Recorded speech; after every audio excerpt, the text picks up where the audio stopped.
अस्सलाम वालेकुम। Previous video में हमने प्रेजेंट कॉन्टिन्यूस टेंस को कंप्लीट देखा था। आज हम देखते हैं प्रेजेंट कॉन्टिन्यूस में एक पॉइंट है एक्शन वर्ब का और स्टेटिव वर्ब का। प्रेजेंट कॉन्टिन्यूस में हम क्या करते हैं, वर्ब की जो भी फॉर्म होती है उसमें हम आईएनजी लगा देते हैं। अगर स्पीक है उसमें हम आईएनजी करके स्पीकिंग लगा देते हैं, उसको हम प्रेजेंट कॉन्टिन्यूस टेंस बना देते हैं। लेकिन कॉम्पिटिटिव एग्जाम में इस पार्ट से आपके सेंटेंस करेक्शन में पूछा जाता है। तो हम देखते हैं हमारे पास दो वर्ब होती हैं। जो एक्शन वर्ब होती है उसमें हम आईएनजी लगा देते हैं वर्ब के साथ, वो हम प्रेजेंट कॉन्टिन्यूस टेंस में यूज करते हैं। एक्शन वर्ब आपकी कोई भी हो सकती है, आपकी स्पीक, प्ले, सिंग, जो भी है वो सब एक्शन वर्ब है जिनका आईएनजी फॉर्म बनता है। राइट, आपका एरर जो बनता है एग्जाम में वो बनता है स्टेटिव वर्ब से। स्टेटिव वर्ब होती हैं जिनमें आईएनजी फॉर्म नहीं बनाते, जिनका आप कॉन्टिन्यूस टेंस ही नहीं बना सकते। तो स्टेटिव वर्ब कौन कौन सी होती हैं? पर्टिकुलरली सेंस की जो वर्ब होती हैं वो होती हैं stative verb. For example, know, जानना किसी को, अंडरस्टैंड, बिलीव, सी, ये सब क्या है? ये स्टेटिव वर्ब है जिनकी आईएनजी फॉर्म नहीं होती, जिनका हम प्रेजेंट कॉन्टिन्यूस टेंस नहीं बना सकते। अभी हम इनको एग्जाम्पल से भी क्लियर करेंगे। फॉर एग्जाम्पल, आपको अगर कहना है कि आप टी पीते हैं बहुत ज़्यादा, तो आप क्या बोलते हैं? I love T. आप इस लव जो वर्ब है आपकी स्टेटिव वर्ब है ये लव, इसको आप आईएनजी में नहीं कन्वर्ट कर सकते, इसका आप कॉन्टिन्यूस टेंस नहीं बना सकते। आपने कभी भी ये नहीं सुना हुआ होगा कोई कह रहा हो I am loving T. Right, इसी तरह हेट है। अगर आप हेट भी कह रहे हैं तो आप हेट को स्टेटिव वर्ब, क्योंकि हेट स्टेटिव वर्ब है, इसका आईएनजी फॉर्म होता ही नहीं है। तो आप इसको अपने जो स्पीकिंग स्टाइल में हेटिंग नहीं बोलते, कभी भी आप बोलते हैं आई हेट सिंगिंग। अभी अगर आप कॉन्टिन्यूस के टेंस में भी जो हमने कवर किया था उसमें देखें, जो एक्शन चल रहा होता है एक स्पेसिफिक टाइम में, अगर मैं खाना खा रही हूँ तो ये एक स्पेसिफिक टाइम में एक्शन चल रहा है, उसको हम प्रेजेंट कॉन्टिन्यूस टेंस उसके लिए यूज करते हैं। अगर आप एक पर्टिकुलर टाइम के लिए भी सिंगिंग से हेट करते हैं तो उसको आप कॉन्टिन्यूस टेंस में यूज नहीं कर सकते।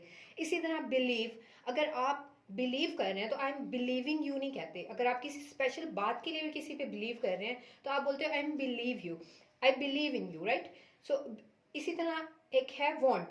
वॉन्ट को भी आप वॉन्टिंग नहीं कभी भी बोलते, आई वॉन्ट शूज। राइट, तो ये थे हमारे स्टेटिव वर्ब और एक्शन वर्ब। एक्शन वर्ब कोई भी वर्ब जिसकी आईएनजी बन सकती है वो एक्शन वर्ब है, और स्टेटिव वर्ब की एग्जांपल ये हैं। अब इसके हम देखते हैं एरर्स। ओके, तो अब एक एग्जांपल देखते हैं। अभी हमने पढ़ाया है कि जो स्टेटिव वर्ब है उसमें वर्ब की जो परसेप्शन है वो भी नहीं आती। अब नो जो है हमारे पास वो सेंस है, तो नो का हमने आईएनजी फॉर्म देखा है, नहीं बनेगा। राइट, तो अब जो कॉम्प्लेक्स सेंटेंस का सिस्टम है, जो सेंटेंस का एरर है वो यहाँ से स्टार्ट होता है। अभी हम पढ़ेंगे कि नो में, अभी हमने पढ़ा है कि नो में हम जो आईएनजी फॉर्म है वो नहीं बनती, ठीक है। लेकिन एक नोइंग वर्ड होता है, वो आप सबने सुना है। राइट, तो जो नो है वो कहाँ पे आईएनजी फॉर्म में हम यूज करेंगे और कहाँ पे हम यूज नहीं करेंगे। अभी हमने पढ़ा है जो कॉन्टिन्यूस में जो नो है आईएनजी फॉर्म है, जो कॉन्टिन्यूस में अगर हम टेंस की बात करेंगे उसमें हम नो यूज नहीं करेंगे। For example, he is knowing the truth. ठीक है, अब यहाँ पे he is knowing the truth जो है वो यहाँ पे गलत है, क्योंकि नो की आईएनजी फॉर्म हम कॉन्टिन्यूस में यूज नहीं करेंगे।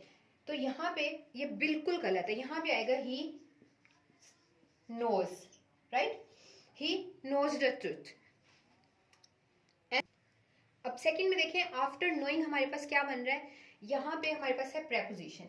यहाँ पे हमारे पास नोइंग जो था वो मेन वर्ब का काम कर रहा था। हमारा जो मेन वर्ब में नोइंग लगाएंगे वो होगा रॉन्ग। ठीक है, ही इज नोइंग, ये मेन वर्ब में जा रहा था, तो नोइंग जहाँ पे मेन वर्ब में होगा वो होगा गलत, वो हमारे टेंस में यूज नहीं होगा, क्योंकि नो को हम प्रेजेंट कॉन्टिन्यूस टेंस में यूज नहीं कर सकते। अब सेकंड देखें, after knowing the truth I gave my decision. अब आफ्टर के बाद, आफ्टर हमारा क्या है? प्रेपोजिशन। ठीक है, अब नो में जो वर्ब है हमारी उसमें आईएनजी फॉर्म लगाकर हम जीरंड बनाते हैं। ये जीरंड एक अलग टॉपिक है, हम इसको फिर कभी कवर करेंगे। तो आफ्टर प्रेपोजिशन है, प्रेपोजिशन के पास आप प्रेपोजिशन के हमेशा बाद लगता है नाउन। नाउन हमारे पास सब्जेक्ट भी हो सकता है, ऑब्जेक्ट भी हो सकता है। अब हम वर्ब में आईएनजी फॉर्म लगाकर इसको हमने बनाया है नाउन, ये होता है gerund. After knowing the truth I gave my decision. तो हमने उसमें क्या देखा है कि एरर कैसे आते हैं। अभी हमने पढ़ा है कि जो नो है उसकी आईएनजी फॉर्म नहीं होती। अब नो की आईएनजी फॉर्म कब नहीं होती, जब हम मेन वर्ब के तौर पे यूज कर रहे हैं नोइंग, राइट। लेकिन इसकी आईएनजी फॉर्म होती है जब हम इसको जीरन के तौर पे यूज कर रहे होंगे। तो इस तरह के हम मजीद लेक्चर आपके कॉन्सेप्ट क्लियर करेंगे, अपने एग्जाम के एरर देखेंगे कहाँ से आते हैं। आप चैनल को सब्सक्राइब कर लें। तब तक थैंक यू।